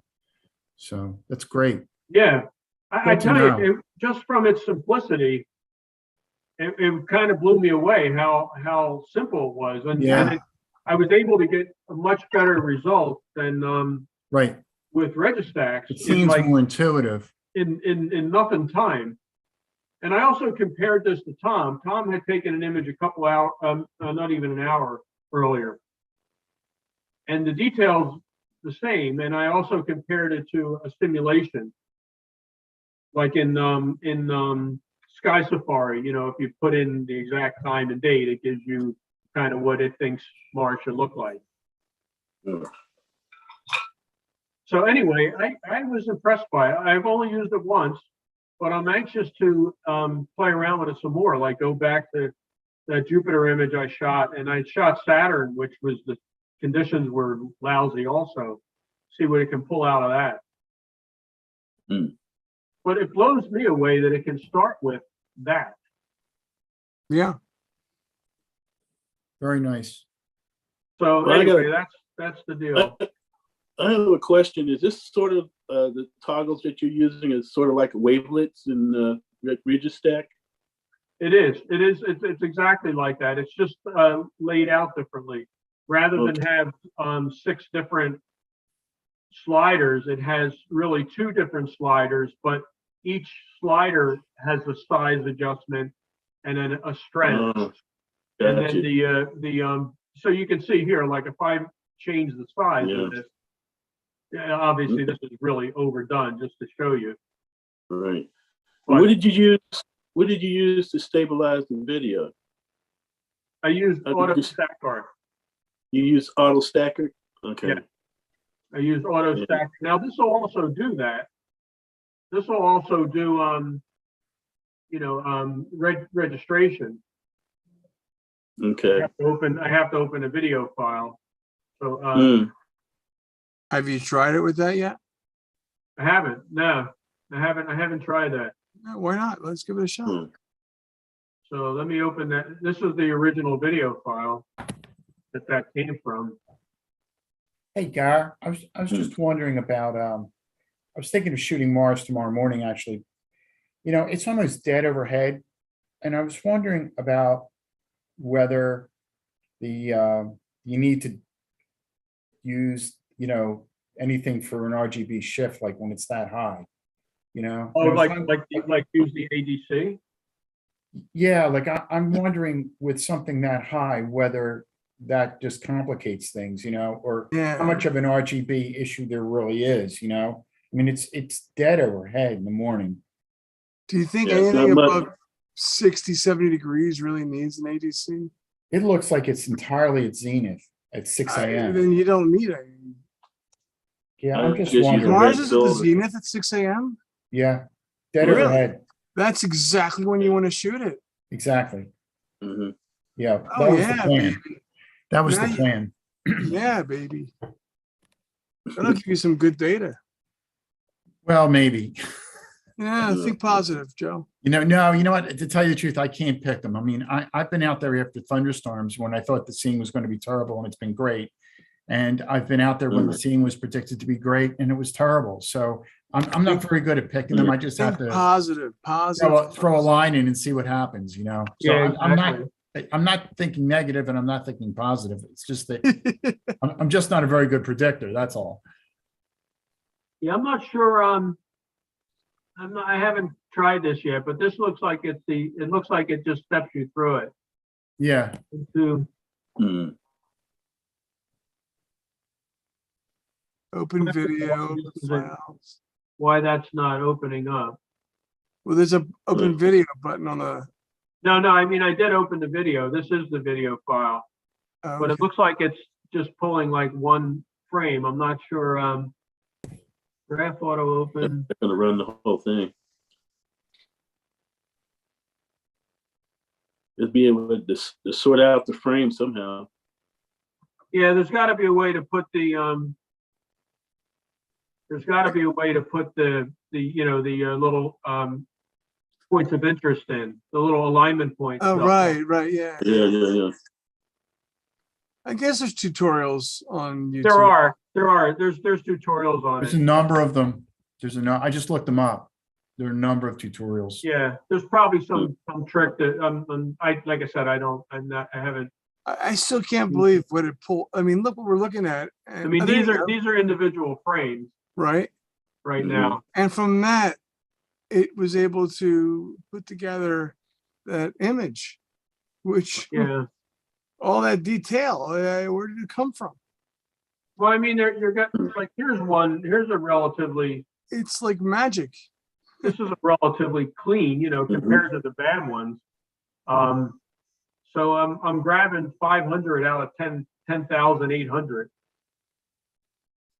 Oh, wow. That's 10,000 frames, almost 11,000 frames. And what percentage of frames did you specify? I did 6%. 6%. Wow. 6% was 500 and something frames, like 580. And you got that kind of resolution. Amazing. I was impressed. I think it's worth playing with. I think it's worth checking out. Mm. What I don't get is how does somebody, put all the work into making the software and just release it? Here you go, guys. That's a lot of work. Yeah, I think I'd a pay lot money of for them that, made it you for know? themselves. I mean, Mhm. that's what I think Mike Unsold did with Images Plus. He was an astro imager and he was a software programmer. So he wrote himself imaging software, and then other people said this is cool, and then he started a business doing it. So I think a lot of people wind up. I think Registax was like that. I think the guy wrote it for himself and said, "Hey, I got this tool. Does anyone want to play with it?" And it got popular. Yeah, the same thing with Stellarium. Yeah, Yeah. came up with that. Yeah. Yeah, a lot of our best software that we have available to us is free, which is Yeah. We have a lot of people to thank, exactly. I mean, from PhD to I Yeah. mean, really, Uh-oh. as far as money goes, I think the most I've spent on any piece of software was just PixInsight. I mean, everything else is Yeah. either free or less than Well, 50 bucks. That sounds like me. I'm using GIMP and Stellarium and ASA Pro, plus. Oh, I I don't haven't know my touched way anything I had to pay for yet, except for the scope. Even SharpCap, I mean, he has, a premium level, Yeah. but basically it's just, Robin Glover, doing all that. It's Mm. pretty amazing, really, what It they can is. do. It is amazing. Well, auto stack art was the same thing. Yeah. Freeware, Mm. crazy.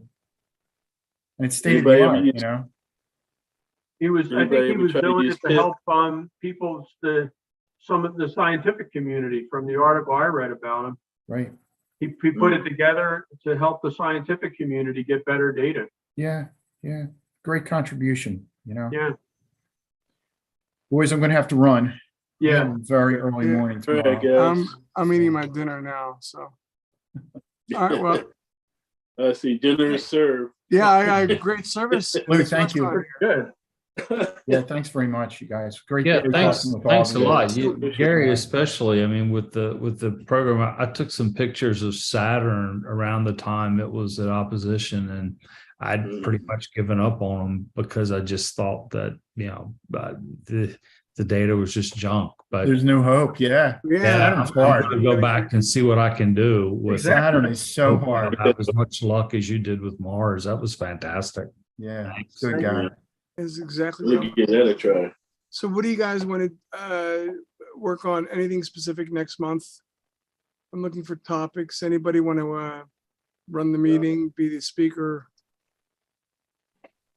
Somebody Let want me to think about it. volunteer? I could possibly do a little, like a brief workflow thing with PixInsight. I don't know if people are getting tired of PixInsight because I No, know there's- everyone's using it, but So much to learn. We'll never figure it all out. There's so much. We know, what if we just shared the images we've taken, over this month, and just kind of share them and talk about the problems we're having, and the result and the good results too that we get, and just, I mean, that could definitely fill a meeting. And if it's a little bit shorter than 2.5 hours, I mean, that's okay, We don't have Yeah. to stay on for 2.5 hours. I did run across, speaking of problems, and maybe I'll share my screen one last time here. Let me see here. Share. Can you see my bubble nebula? Uh, No, I can't move it. Here we go. you did yours in color, huh? Okay. Yeah, so I tried different HDR combinations here to get the, but Wow. there's just way too much noise. This is all from my DSLR, so there's way too much Okay. noise.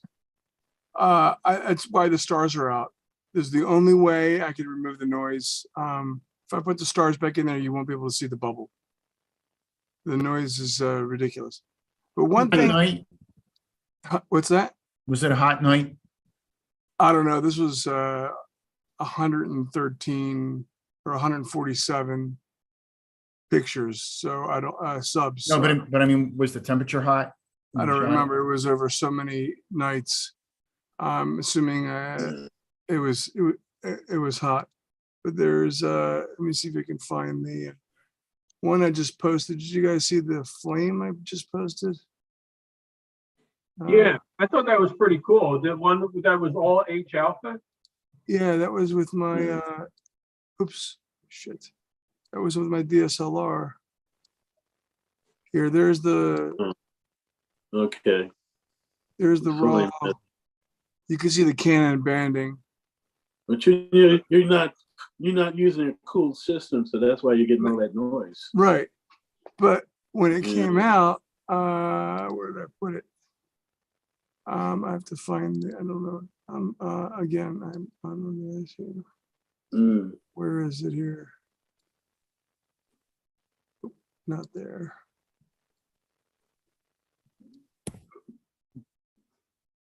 Here's the individual subs.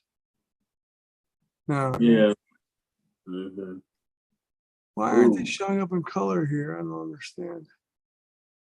Because you can see their color here. Not buried when I'm showing them up. Hmm. But what I like is this was done, obviously with the cameras being cool, or it was a cool night because there's no noise, and this object comes up in the wintertime. Yeah. Look at the size of the stars. The H alpha filter, I mean, that's Omnitech. Usually that creates an enormous problem Yeah. For this area of the sky. Even when I was doing the Horsehead Nebula, if I didn't position, I don't know how I got lucky to get the camera in the right angle for the Horsehead. There's none of those glare, none of that glare that we're seeing with M57. Mhm. Let me see if I could find the final image here. I have one in a folder. Where is it? That's not right. And no. Again, oh, wait a minute. Here's something. No, that's trash.